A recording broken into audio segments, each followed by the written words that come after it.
Okay, good morning class. How are you today? I hope you are fine for today. Oke, perkenalkan nama Miss Agustina Purba. Saya PPL dari Serdoni Silalahi. Oke, baiklah, topik pembelajaran kita di pagi hari ini tentang analytical exposition. What is the definition of analytical exposition?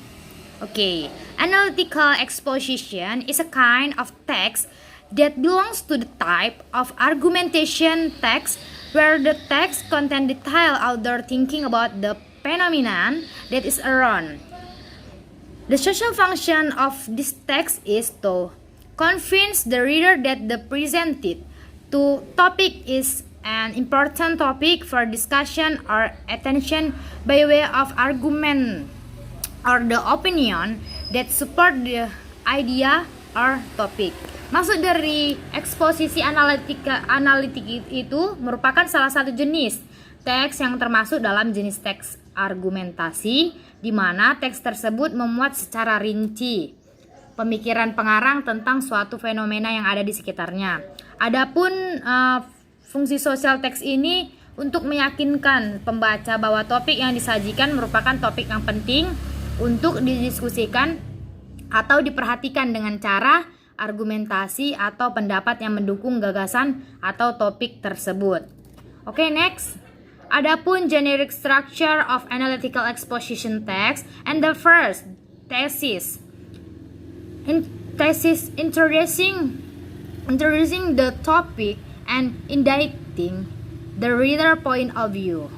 Maksudnya dari tesis ini memperkenalkan topik dan menunjukkan sudut pandang penulis, dan dalam bagian tesis penulis ini memperkenalkan tentang topik atau ide pokok yang akan dibahas.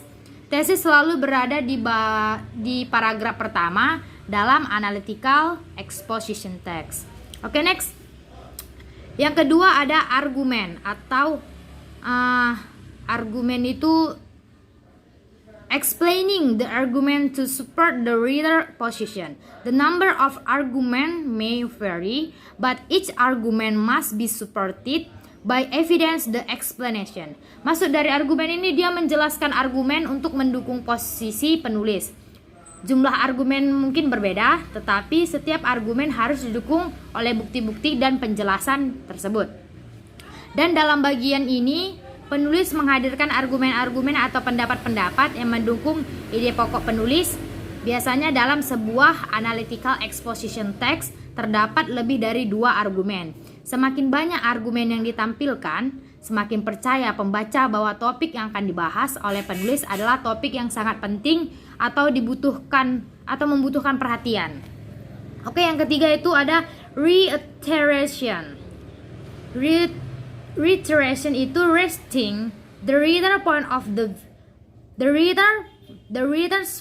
point of view or to strengthen the thesis. We can use the following phrase to make conclusion in reiteration. Maksud reiteration itu menyatakan kembali sudut pandang penulis atau untuk memperkuat tesis. Dan pada bagian ini juga merupakan bagian penutup dari sebuah analytical exposition yang selalu terletak di akhir paragraf. Reiteration itu berisi penulisan kembali atau penempatan kembali ide pokok yang terdapat di paragraf pertama. Recommendationnya juga bisa disebut dengan conclusion ataupun juga bisa dibilang kesimpulan. Oke, next. The characteristic or language feature of analytical exposition text, and the first using relation process. Yang pertama itu menggunakan proses relasionalnya. Yang kedua using international conjunction, menggunakan konjungsi internal. Yang ketiga using casual conjunction, menggunakan konjungsi kasual. Yang keempat using simple present tense, menggunakan simple present tense. Yang kelima using compound and complex sentence, menggunakan kalimat majemuk dan kalimat kompleks. Okay, and the last use word that link argument such as firstly, secondly, and reasoning through casual conjunction such as in additional, furthermore, however, therefore. Oke, yang terakhir ini dia menggunakan kata yang menghubungkan argumen seperti pertama, kedua, dan penalaran melalui hubungan sebab akibat seperti sebagai tambahan, selanjutnya, bagaimanapun, oleh karena itu. Oke, next.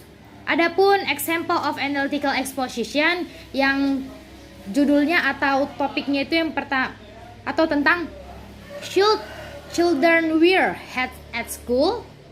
Yang itu haruskah anak-anak memakai topi di sekolah?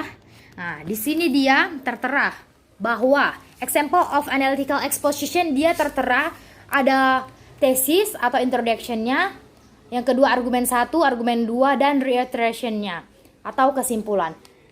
Kan tadi udah Miss jelaskan bahwa tadi ada generic structure-nya itu tesis, argumen, dan reiteration-nya.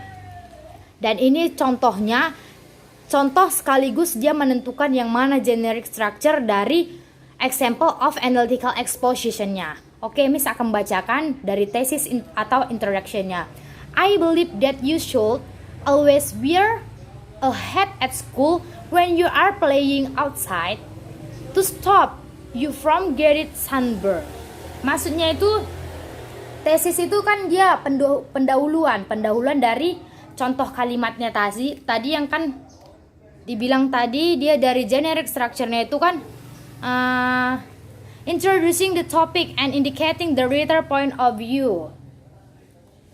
Bahwa tadi tesis itu dia kan memperkenalkan topik dan menunjukkan sudut pandangnya. Ini dia memperkenalkan tentang topik atau ide pokok yang akan dibahas. Tesis itu selalu berada di paragraf pertama dalam analytical exposition. Nah, kan udah pas dia tadi kan tesis atau introduction itu tentang I believe. Dia memperkenalkan dirinya dulu, memperkenalkan apa aja di bagian tesisnya itu, yaitu tentang I believe that you should always wear hat school when you are playing outside to stop you from getting sunburn.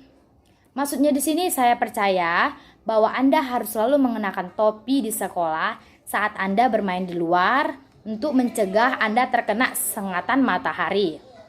Oke, next. Argumen 1 ataupun argumen satunya yang pertama harus menggunakan kata firstly. Seperti tadi kan yang di generic structure itu kan harus ada kata ini ya. Explaining the argument to support the reader's position, the number of argument may vary but each argument be supported be evident the explanation. Nah, inilah dia argumen 1 dan argumen 2-nya. Yang argumen satunya misalkan bacakan, firstly, if you don't wear a hat, you will get sunburn and the sunburn is painful. Oke, yang pertama, jika Anda tidak memakai topi, Anda akan terkena sengatan matahari semut. Sengatan matahari itu menyakitkan. Oke, adapun argumen kedua, secondly, sunburn could lead to skin cancer. Sunburn can lead to health problem later in life. Many older people suffer from skin cancer which can kill them. Yang kedua, sengatan matahari bisa menyebabkan kanker kulit. Kulit terbakar dapat menyebabkan masalah kesehatan di kemudian hari. Banyak orang yang lanjut usia menderita kanker kulit yang dapat membunuh mereka. Oke, next and the last, reiteration or conclusion ataupun kesimpulan. Pengulangan atau kesimpulan. In my opinion, all school students should wear hat. Maksudnya dari sini dia menyimpulkan dari judul children wear hat at school itu, menurut saya semua siswa sekolah harus memakai topi. Dari kesimpulannya, dari kesimpulan cerita yang di atas tadi menyimpulkan bahwa menurut saya semua siswa sekolah harus memakai topi. Itulah dia kesimpulannya.